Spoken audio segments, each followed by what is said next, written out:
Hello everyone, welcome to ELITETV talk show. And today we have with us one of the renowned and acclaimed child climate activist, Lycipriya, and who is here with a cause for the entire world. So hi Lycipriya. Hello. So how do you feel today? I'm full of mixed emotions. I'm sad. I'm happy at some point because after a long time I've came to Manipur, my birthplace in Malibak in Basikong. I've seen my brothers and sisters, my family members. It's very nostalgic to me. But I'm also sad at some other point because of the communal violence that is happening right now, which is creating a big issue and is making a lot of children, young children who are having the same age like me or even younger, who are suffering from this crisis right now. So I'm sad and happy at some point. Yes, it is very disturbing for all the people of the state. But right now, I would like to put some few things that I want to share with you. Since 2018, you have been campaigning for the climate change. And as a child, what was the first thing that prompted you to take this course? Well, ever since a young age, ever since in my childhood life, I faced a lot of climate disasters. Even though I was born in this beautiful state Manipur, in Malibak, Manipur, it's full of rich biodiversity, as you know, with full of lush green mountains, alluring atmosphere. But now many of those rich biodiversity hotspots have become climate hotspots now. We're facing lots of climate issues here in Manipur, in my village, in my community. They're facing water scarcity.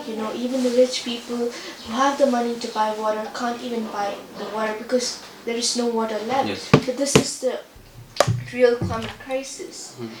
And when I was around 4 years old, I moved to Bhubaneswar, Odisha for my schooling. And that's when I started to realize about the climate change because I faced Cyclone Titli in 2018 and then Cyclone Fani in 2019. So during the cyclones, as I was a young kid, I saw in front of my own very two eyes how children were losing their parents, how many homes were lost, and damaged. Many trees were fallen. So it was all a devastating effect and how people were suffering from all these climate disasters from these two cyclones. But so I was very sad and emotional at every point when I faced the cyclone myself. But later in 2019 I moved to New Delhi and then again I faced the climate change issue, like for example the intense heat wave crisis in summers and then again the air pollution crisis in winters. So I just want to say that these are all the impacts of climate change, and after facing these climate impacts in a very young age in my childhood life, I started to have many thoughts coming up in my mind. I was questioning to myself that why is this happening, Why are children losing their parents, Why are many homes being devastated, being destroyed by those cyclones, How is our health getting affected by the air pollution crisis? How many children are dying due to heat stroke, from the intense heat wave crisis? So I started questioning to myself, and then I started asking to my mentors, to my teachers, school teachers and my parents that why is this happening, the same questions. And then they told me that these are all related to climate change. These are all caused by climate change, global warming issues. And then I suddenly started asking them that what can I do to stop this climate crisis, to stop the children losing from their parents. Despite of being a child. Yes, despite of being a child. And then they told me you can plant trees, you can write letters to your governments, to your local governments and to the world leaders about the problems that you're facing and the things you want them to do. You can stop using single-use plastic. You can, campaign. You can write, you can do a petition on the climate change and its impacts. You can also raise awareness and the knowledge that my teachers gave to me.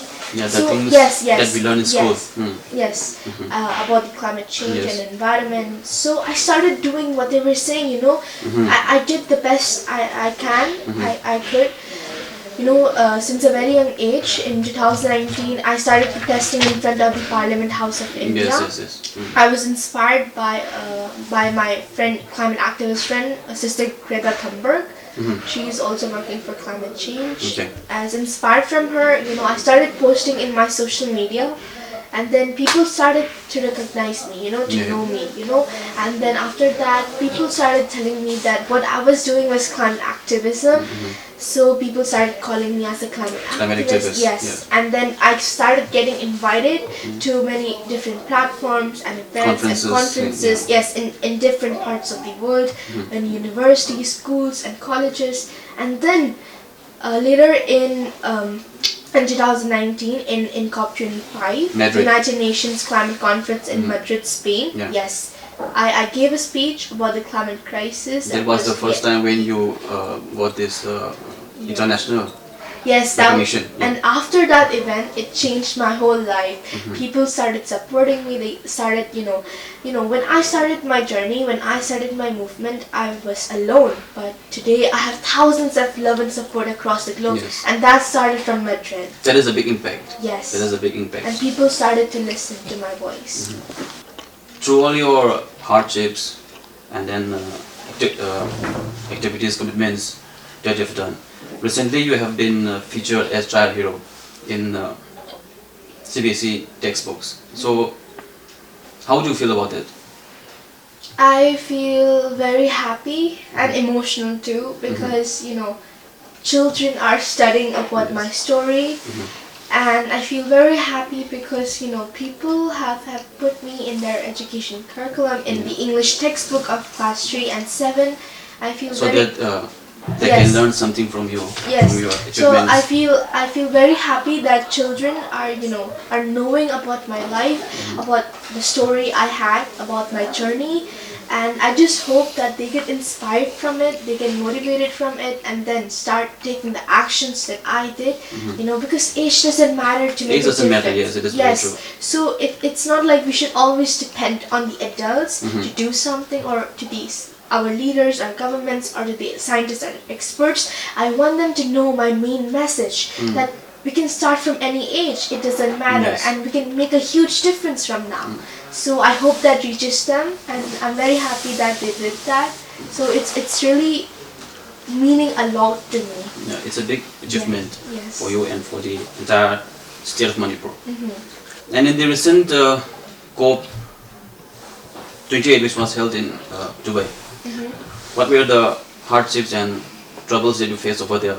Because you have tried to bring up this big thing, like to save our planet and to end the use of fossil fuels. So, like, what were the hardships that you faced over there? So please share with us. Yes. Well, this year, recently before I came to Manipur, to Pasikong, I attended the COP28 United Nations Climate Conference, COP28 in Dubai, United Arab Emirates, UAE, you know, to raise the urgency of today's climate crisis that we're facing. So this year, my mission was to make a just phase out of fossil fuels, you know, to call our world leaders to make a just phase out of fossil fuels, which is the coal, oil and gas, you know, the top cause of today's climate crisis that we are facing vulnerably.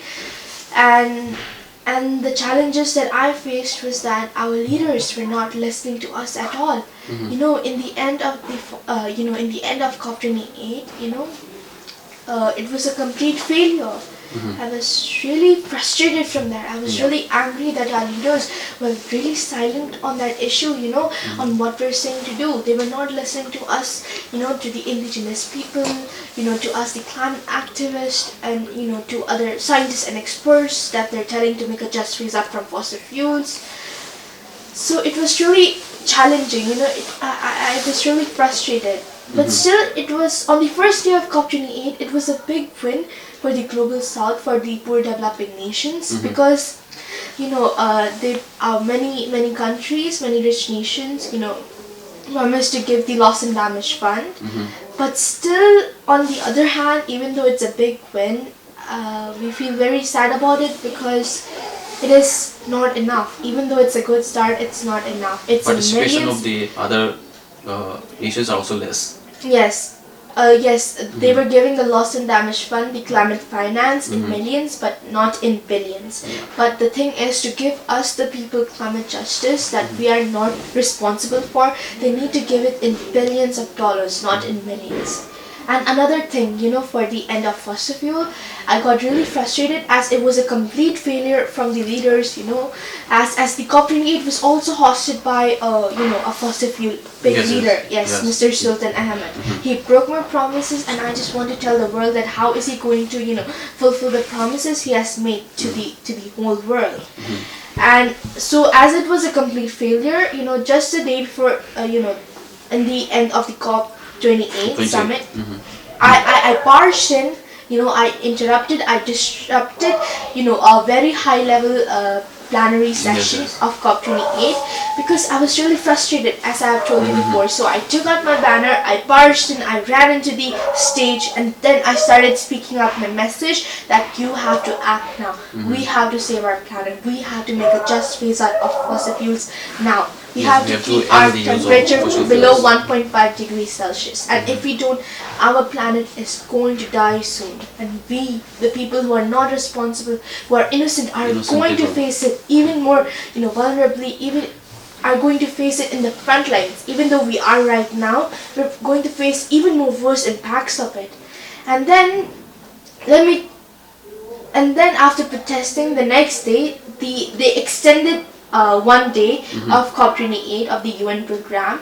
And then finally, after that protest, after all our activists, we raised the voice, the urgency, shared our messages, it became 100% successful. If you talk about my mission, my goal there, it was 100% success because they adopted to make a just phase out of fossil fuels by 2060, by 2050, by all the countries who were the part of the UN. So it was a total big success for me, and I was very happy that they were listening to us. It's a good thing, and it is also a big change for the entire Earth. Yes, because the COP28 outcome is going to decide the future of our planet. Yes. Whether the people and all the life forms on this Earth are to survive or not, that depends on how we use the fuels and all. Yes. That is very true. And regarding the current situation in the state, many people have also lost their lives, many houses have been burned. And how do you view this current problem in the state? As a child, how do you see this scenario? I just want to say that I'm completely against violence.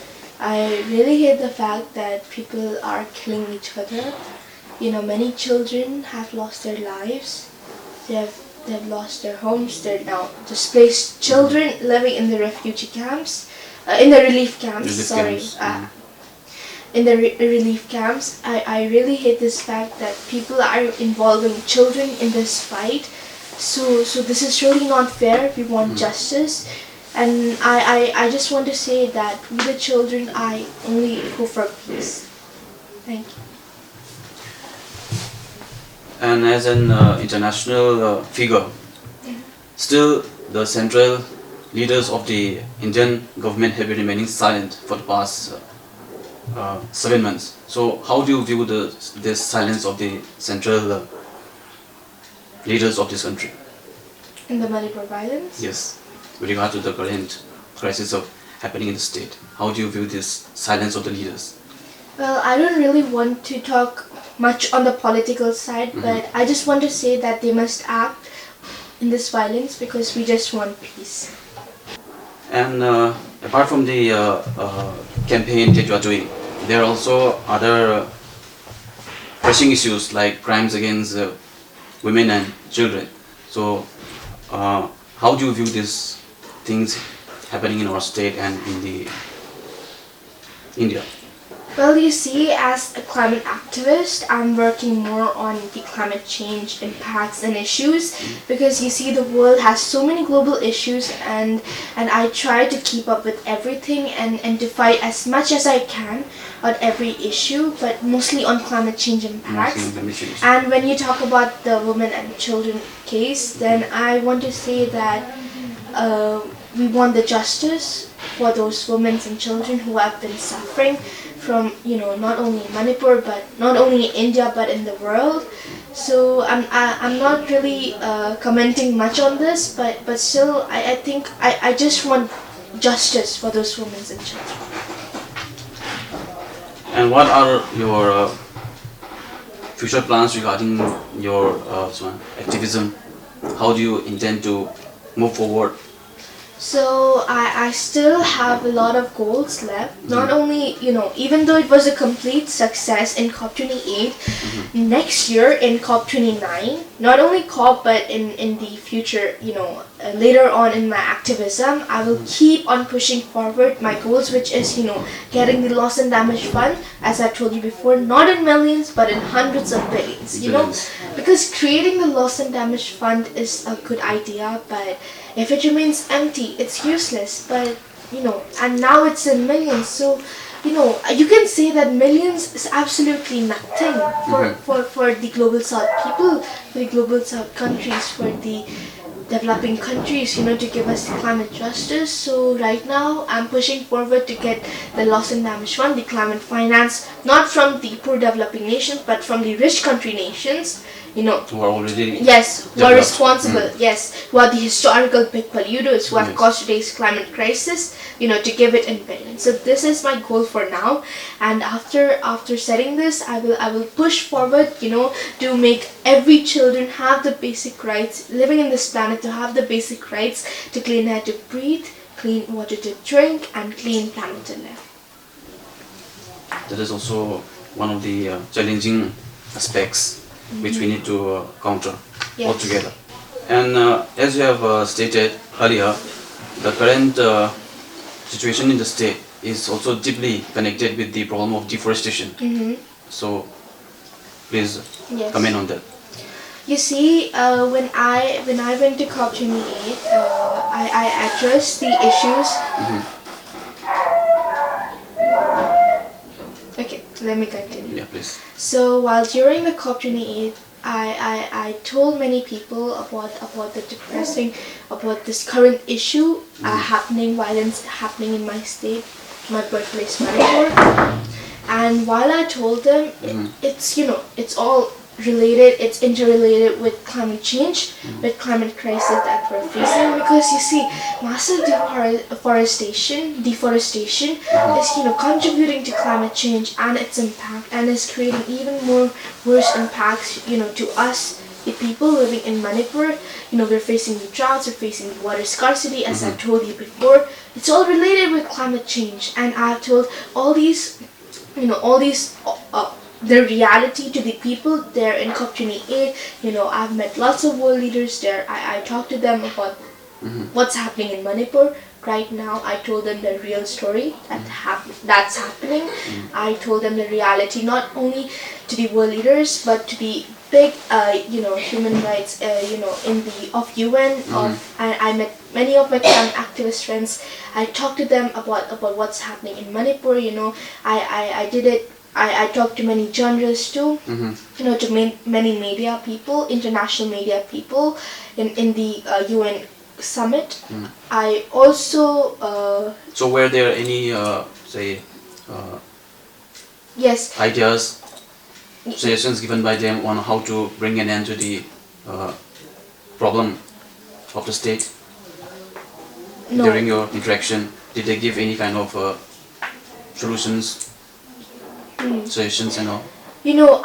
First of all, let me tell you that I've talked to them in many of the panel sessions, in my speech and everything. So they started questioning me up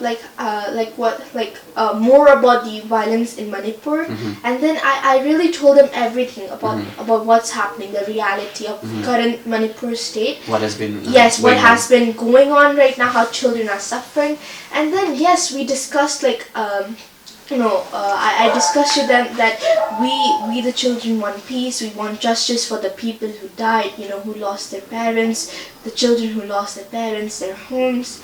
We did a lot of discussions with them. Yes, we had several, with my climate activist friends. Yes, we talked a lot, we discussed a lot about this problem. And then recently you have also expressed that you plan to visit Lycipriya district, Chanpur district. And we would like to know what are your plans and intentions after visiting there. Do you have any idea, like what are your specific plans, programs to take up there? First of all, yes, I'm absolutely planning to go to Chanpur. But before that, I have to meet the Honorable Chief Minister of Manipur and to ensure my security and safety. So after, yes, that's the first thing I need to do. And then after ensuring that, when I go to Chanpur, I just want to interact with the children there. I want to know how it's going on in Chanpur, how they're, what are their problems. The other side of the story. Yes, on the other side of the story, I just want to talk to them. They can open themselves freely, and then we could interact with them, and also talk with their people that we want justice, we want to end this violence. Children doesn't want violence. We want peace. So we'll talk about violence. Nobody wants violence. So I want to say to them that I want to talk with them, openly, heart by heart, that let's end this. Let's have peace. And as a child, what will be your message to the people of our state and to the world at large as a child activist? First of all, age doesn't matter to make a difference. If you're big or small, it doesn't matter. And I'm a girl child who strongly believes that every child has the power to change the world. The first thing you all need to do, all the children, all the people, adults need to do to save our planet is to change our behavior first. That should we must change first. Yes, we must change our behavior first if we want to save our planet. Our governments, our leaders must listen to the voice of children, of the people who are vulnerable to today's climate crisis. They must listen to what we're saying. They must act on what we're saying. We must act now as soon as possible. We should not work differently, but we should work together as a whole. One. Yes, as one. Not only for the people of Manipur, but for the whole entire world, Not differently, but together as a whole, as a one. To achieve our goal. Family. Yes, as a global family, which is to achieve our goal, getting the basic rights to clean air to breathe, clean water to drink, and clean planet to live. So let's fight together as one. Is that we have to take the biggest pledge, I think. Yes.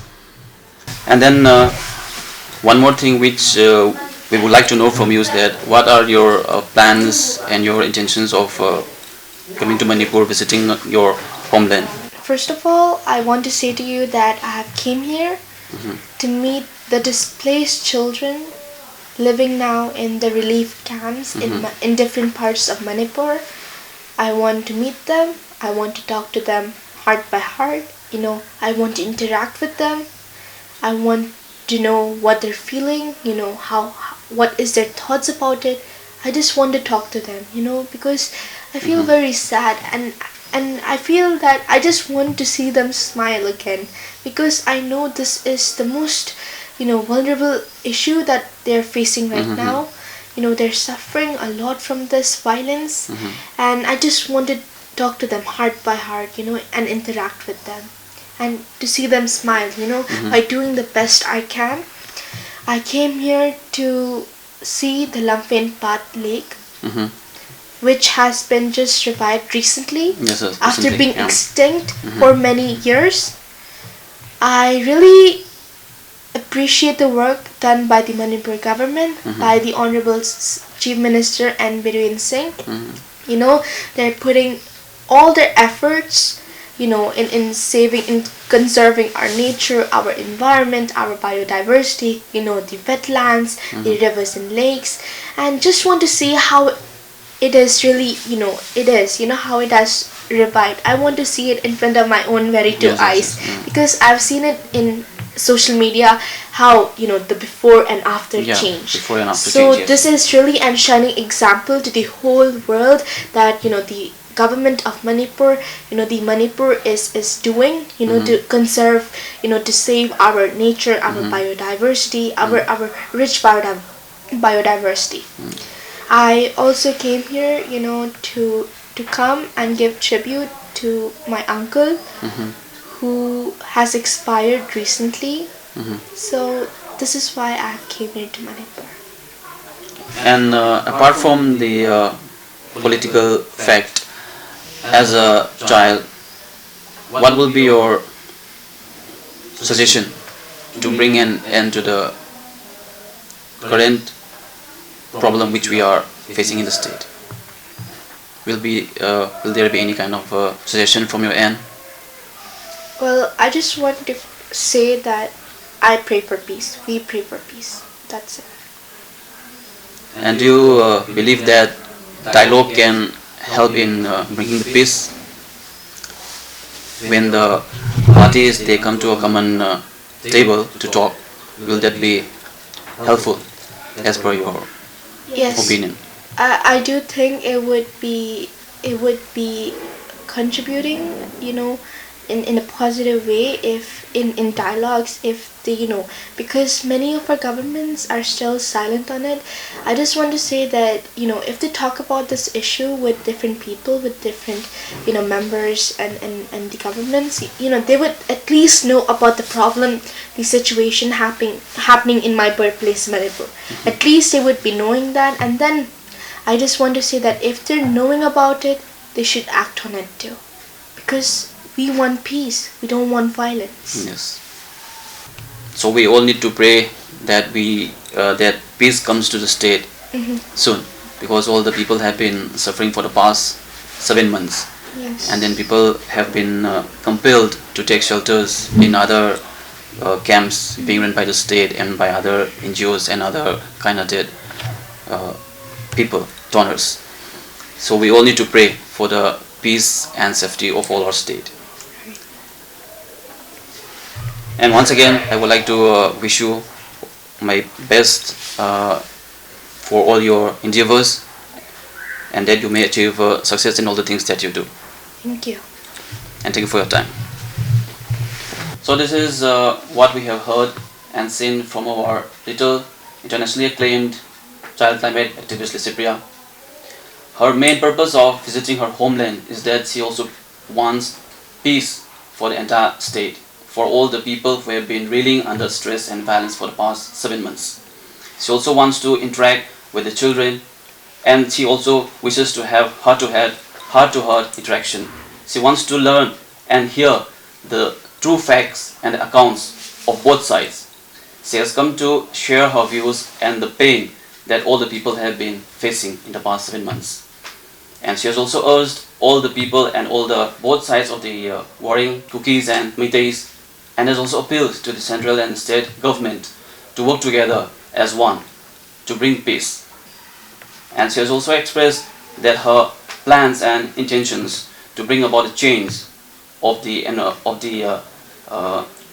scenario that has been impacted from the use of excessive fossil fuels, and that has been impacting our world at large. So this was our ELITETV's special talk show with internationally acclaimed child activist Lycipriya, and we all wish and express our thanks to all the viewers of ELITETV. Thank you.